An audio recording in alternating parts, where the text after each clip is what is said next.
Bienvenidas, bienvenidos a Observatorio Cotidiano. Vamos a tener un programa el día de hoy muy importante sobre un fenómeno inédito que está teniendo lugar en territorio mexicano en estos días y del que usted seguramente ha escuchado. La caravana migrante que ha entrado por el sur del país y que va atravesándolo potencialmente con la finalidad de llegar hacia la frontera con los Estados Unidos. Daniela, cuéntanos un poco de este fenómeno en particular, qué características tiene, en dónde está, cuántas personas son, en fin, tu reconstrucción de los hechos. Sí, bueno, ahorita estamos en un escenario bastante complejo.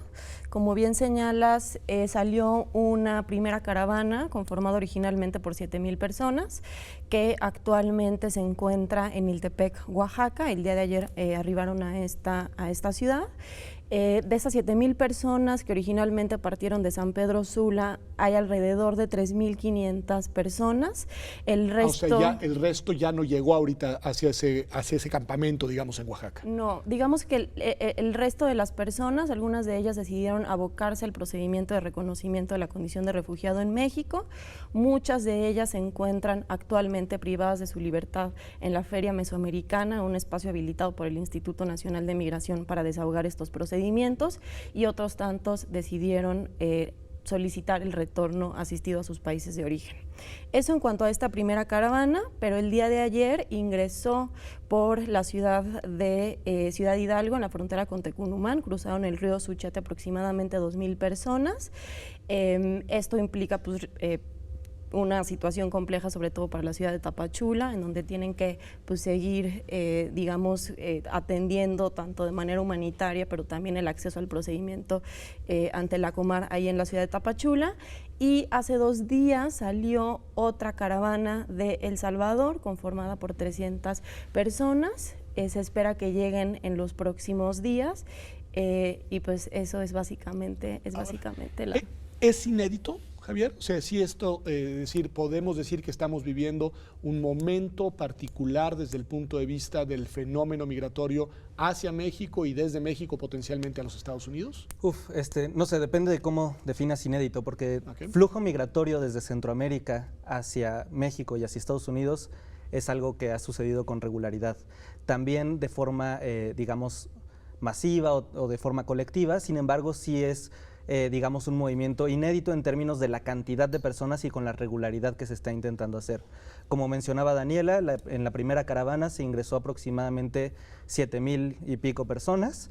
Se han integrado otras caravanas o han empezado a viajar otras caravanas. Que se van reuniendo con estas primeras, es decir, al final sí hay una tendencia a juntarse, a caminar juntos. Que buscan efectivamente reunirse, y esto tiene pues mucho sentido, ¿no? O sea, al final tenemos que entender los peligros que implica el tránsito tanto por Centroamérica como por el país para llegar a Estados Unidos principalmente, y los peligros que son para distintos grupos, ¿no? O sea, si bien el peligro es general para todos, se potencializa, por ejemplo, con mujeres, se potencializa con niños, niñas y adolescentes. Mujeres embarazadas, que parece que también hay algunas. Mujeres embarazadas, y por ejemplo, hay una estadística que es terrorífica, donde te señala que la mayoría de las mujeres que emprenden este viaje van preparadas con anticonceptivos porque están preparadas cuando viajan para abusos sexuales y violaciones, ¿no? Lo cual es terrible. De hecho, una estadística que se está difundiendo es que aproximadamente el 70% de las mujeres que viajan en esta ruta padecen abusos sexuales, principalmente violaciones, ¿no? Violencia sexual.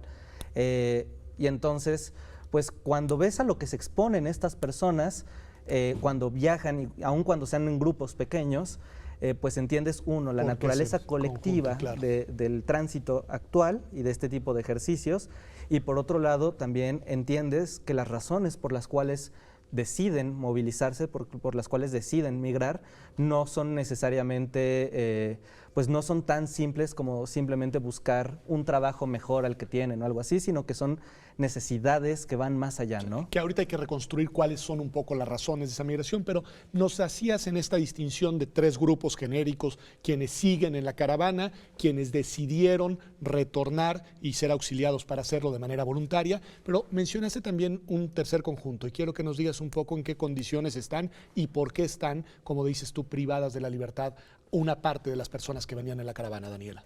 Así es. Bueno, retomando un poco lo que decía Javier, definitivamente el flujo migratorio de personas provenientes de Centroamérica no es algo inédito, ¿no? México siempre ha sido un país de tránsito y de destino de personas migrantes.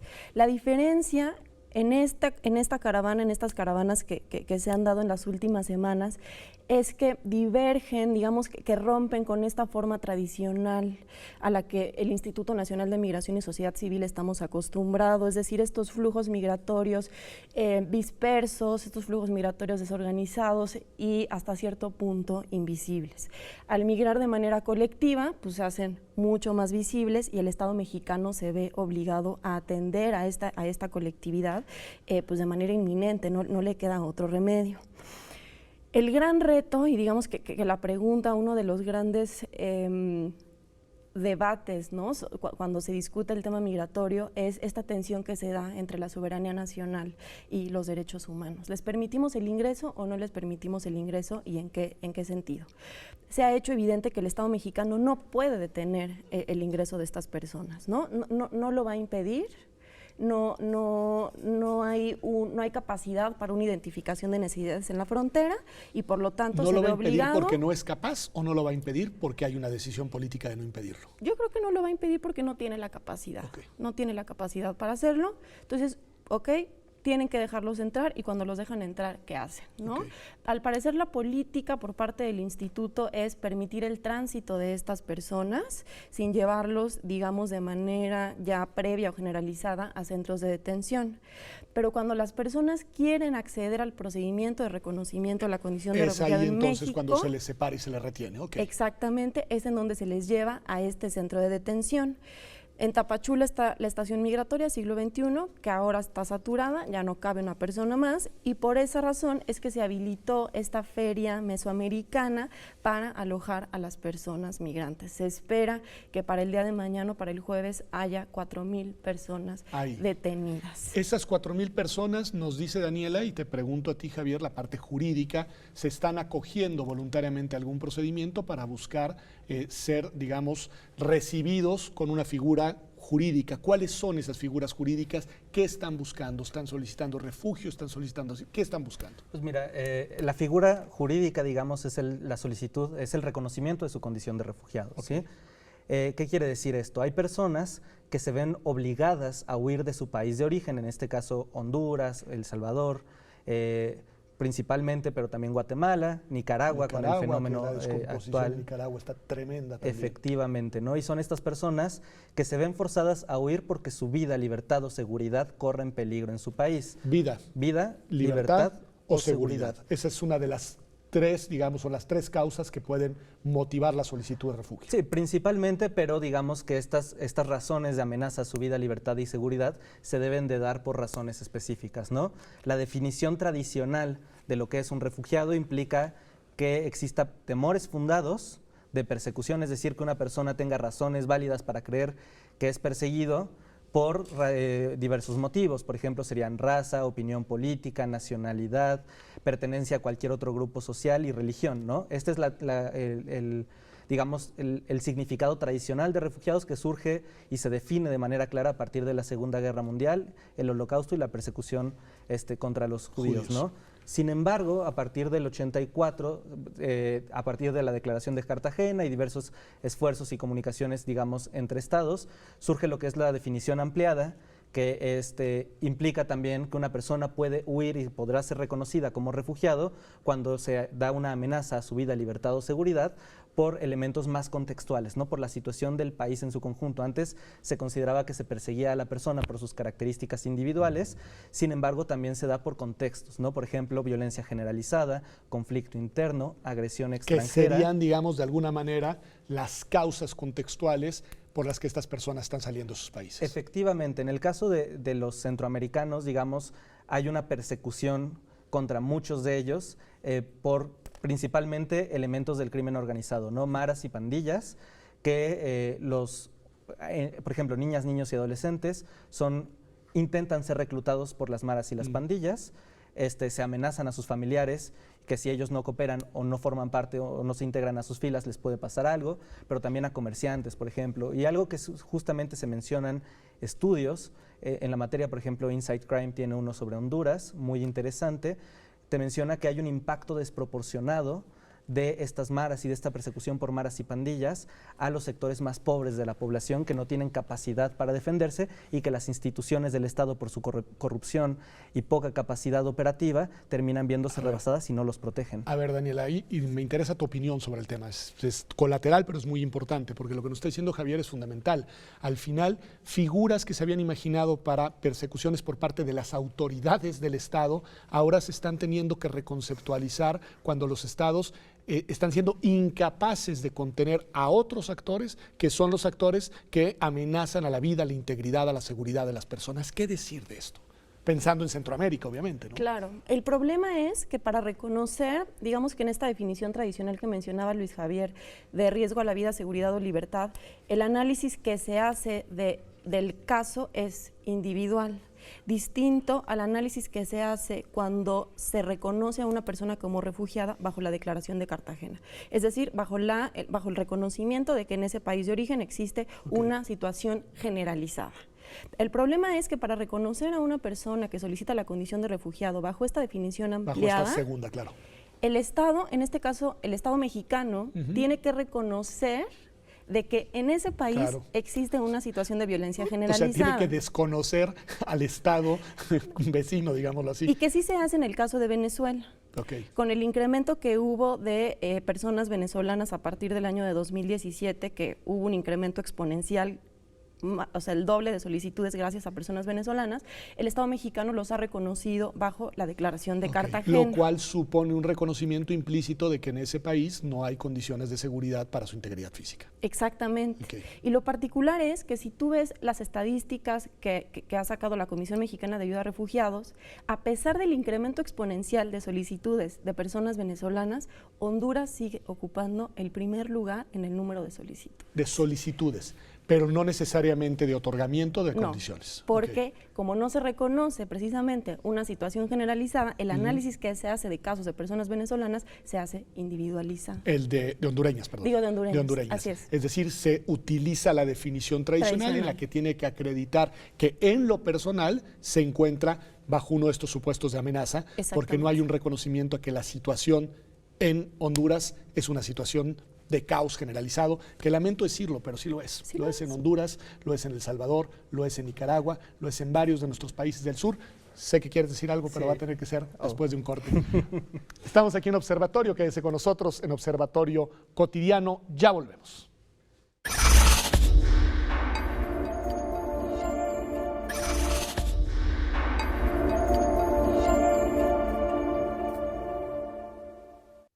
Ya estamos de vuelta aquí en Observatorio Cotidiano. Como usted ha visto, hemos estado hablando a lo largo de este programa de este fenómeno en cierto sentido inédito de las caravanas en plural, porque no es una, migrantes desde Centroamérica hacia el territorio nacional. En algunos casos las personas quieren quedarse aquí y están haciendo las solicitudes al gobierno mexicano para que se les reconozca como refugiados. En otros siguen, digamos, desplazándose a lo largo del territorio mexicano. Y me explicaban ustedes las particularidades para las definiciones que permiten reconocer a una persona en condición de refugiado al final del bloque anterior. Y ahí te interrumpí, Javier, ¿querías decir algo? Pues justamente estábamos hablando de, digamos, cómo se puede hacer un reconocimiento por la situación del país, pero también cómo en el caso de hondureños se suele hacer por persecución individualizada, y si la situación en Honduras es crítica y si es una situación generalizada o no.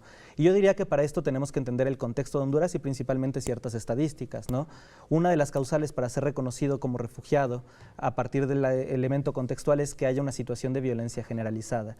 Y dentro de esto tendríamos que ver que las pandillas y maras, los grupos de la delincuencia organizada, que son los principales persecutores en el Triángulo Norte, que comprende Guatemala, Honduras y El Salvador, son justamente las pandillas y las maras, ¿no?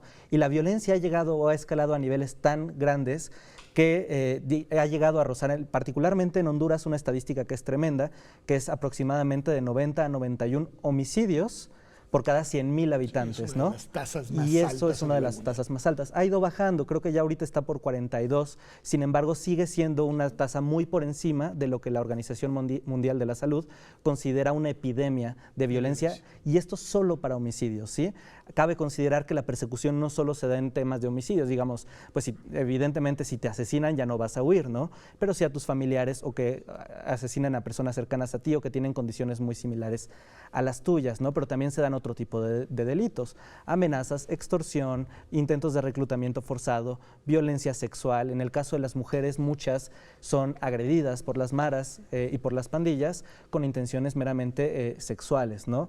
Entonces, pues tenemos todo este fenómeno que es contextual. Que de solo imaginarnos en ese contexto podríamos entender que nosotros mismos, nosotras mismas buscaríamos salir de ahí, ¿no? Totalmente, y el problema es que a diferencia de México, donde el territorio es más amplio, Honduras, El Salvador y Guatemala son países relativamente pequeños y donde las maras se han extendido territorialmente casi por todo el lugar, ¿no? Porque eso sí te habla de estados totalmente fallidos.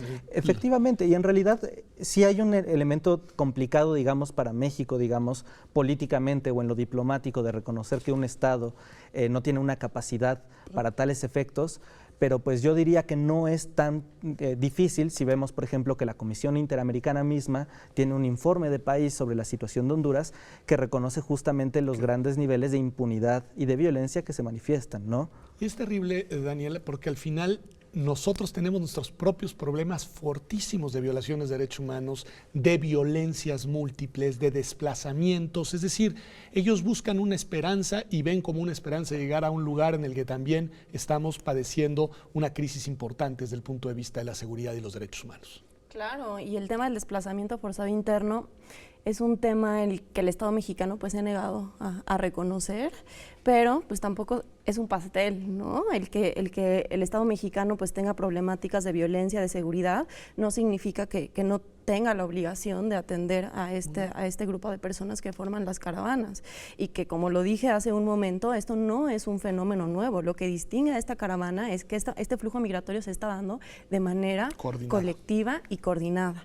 Y el gobierno, esta administración, el presidente Enrique Peña Nieto, desde el inicio de su administración, ha insistido en que la migración tiene que ser ordenada, legal y segura. Y me parece que la caravana es un tipo de migración ordenado, es un tipo de migración ordenado, legal, ¿no? Este gran debate que se ha dado sobre, pues sí, vamos a permitir su ingreso, pero siempre y cuando ingresen de manera legal.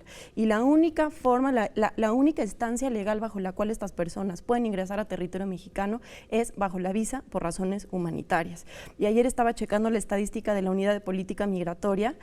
Hubo, en lo que va del 2018, un total de 23 millones de ingresos legales por parte de extranjeros a México, de los cuales solamente 257 se dieron por la visa por razones humanitarias. O sea, los demás son ingresos de turismo. De turismo, 11 millones de turismo, pero el resto residentes temporales y permanentes. Okay. Pero como de 23 millones de ingresos legales, 257 se da por razones humanitarias. Que es la figura única que les daría sustento legal al ingreso de estas personas que están escapando de la violencia y de las violaciones a sus derechos humanos en su lugar de origen.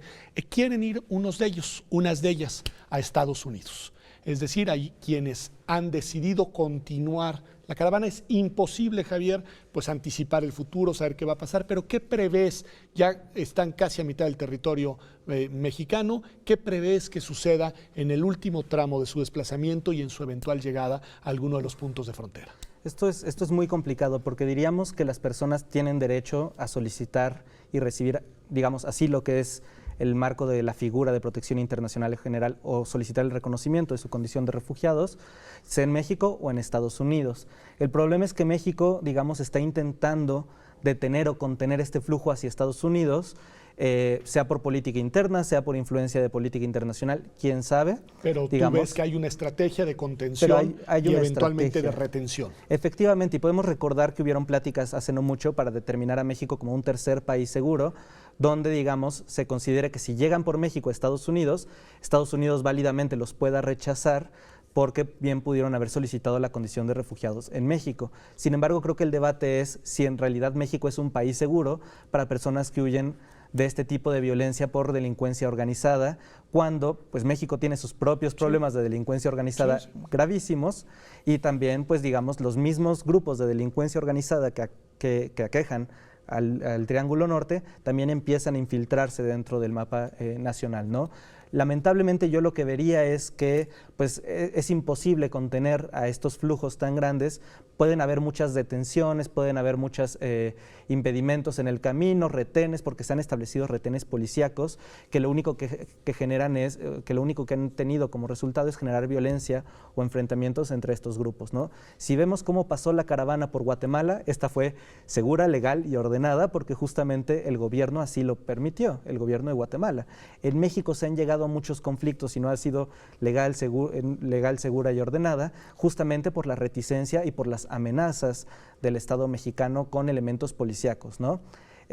Yo creo que van a llegar varios, sin embargo, también lo que tenemos que ser conscientes es que se van a enfrentar con un muro que más que legal, porque Estados Unidos, más que legal, porque Estados Unidos estaría obligado a reconocer la condición de refugiado, va a ser político y xenofóbico, ¿no? Político, xenofóbico y potencialmente violento. Efectivamente. De hecho, recientemente Estados Unidos anunció que mandaría personal del ejército a sus fronteras, a su frontera sur, para contener a estos. Y que se adicionan a los que ya están de la Guardia Nacional y que forman parte de la política de Donald Trump. Efectivamente, y se ha esparcido dentro de Estados Unidos un mensaje xenofóbico y criminalizante de las caravanas que los tachan como violentos, como criminales, y México tendría la obligación internacional y desde una perspectiva de derechos humanos de no contribuir a esta retórica xenofóbica. A ver, un punto importante, Daniela, porque es cierto que han habido puntos y momentos de crispación, sobre todo con fuerzas de policía, pero también lo es que otras instituciones que forman parte también del Estado mexicano han desplegado una serie de acciones de acompañamiento, de solidaridad, de tal.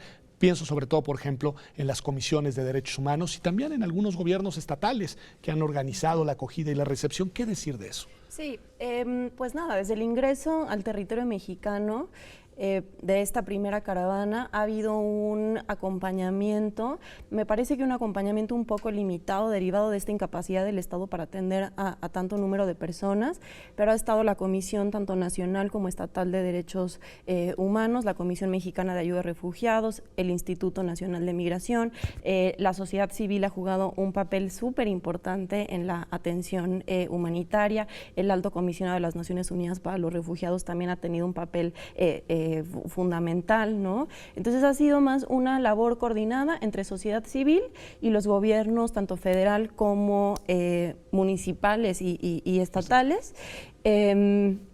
Pero es definitivamente una atención que se ha quedado, digamos, limitada para el total de necesidades. Insuficiente para lo que esto supone y para lo que podría venir, eso lo agrego yo, porque además pues esta quizá es el anuncio de un fenómeno que vamos a ver con mayor frecuencia más veces, quizá, no lo sabemos, ¿no? Y que entonces habría que cuestionarnos la forma en la que vamos a atender a estos flujos migratorios. Si estos flujos migratorios realmente se están reconfigurando en migraciones colectivas, el Estado mexicano va a tener que cambiar la forma de políticas públicas. La buena noticia que tenemos es que el próximo director del Instituto Nacional de Migración es en verdad un experto y vinculado con los derechos humanos, Tonatiuh Guillén.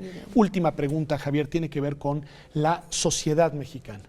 ¿Qué han visto ustedes? Ustedes forman parte de organizaciones de sociedad civil. ¿Qué han visto? ¿Cuál es su lectura de la manera abierta o de rechazo, xenófoba u hospitalaria que ha tenido la sociedad mexicana? Creo que también es complicado, ¿no? Porque vemos para los dos lados. O sea, creo que algo muy interesante que ha traído este fenómeno de las redes sociales es que se hacen burbujas con información y con opiniones y con posturas, ¿no? Ha habido un sector muy solidario donde se da ayuda humanitaria, se busca cómo se puede donar, cómo se puede ayudar, cómo justamente se hacen centros de acopio para que se lleve comida, agua, etcétera, a estos grupos, pero también se han difundido estas informaciones falsas, xenofóbicas, criminalizantes, y que además se sostiene justamente como una invasión extranjera, casi, ¿no? Y como un peligro a la seguridad nacional, cuando en realidad es un flujo migratorio que, si bien es amplio, son 7,000 personas, si lo comparamos con los millones de ingresos que señalaba Daniela de forma regular y los millones de habitantes que somos en México con la capacidad territorial que tenemos, realmente no lo es tanto. Yo más bien querría enfocarme principalmente a esto último que decía Daniela sobre la capacidad de las instituciones. Okay. Si dejásemos de tener una política de detención automática de los solicitantes y más bien tuviéramos albergues de puertas abiertas para recibir, el gasto sería muchísimo menor y la política podría ser mucho más, digamos, ordenada. El problema es que se engaña a las personas solicitantes diciéndoles que pueden solicitar y que se van a recibir en albergues, y se les detiene con todos los costos que esto implica. ¿Sí? Me parece muy importante porque es una perspectiva, es un enfoque, es otra lógica con la que creo que tenemos que mirar el fenómeno migratorio. Muchas gracias, Daniela, muchas gracias, Javier. En verdad nos han ayudado a entender qué está pasando, pero nos han ayudado también a entender en qué contexto está pasando. Y quizá con eso vale la pena cerrar el programa. El contexto en el que viven estas personas que tienen que abandonar el lugar en el que nacieron y las razones por las que lo hacen. Migrar por esas circunstancias, migrar en esas condiciones es gravoso para quien tiene que hacerlo. Y en ese sentido la responsabilidad del Estado mexicano, pero también de la sociedad mexicana, debe ser la de abrir los brazos solidariamente con esas personas que lo único que buscan es un mejor entorno para desarrollar sus vidas. Gracias por habernos acompañado aquí a Observatorio Cotidiano. Nos vemos aquí, como todos los martes, en TV UNAM la próxima semana.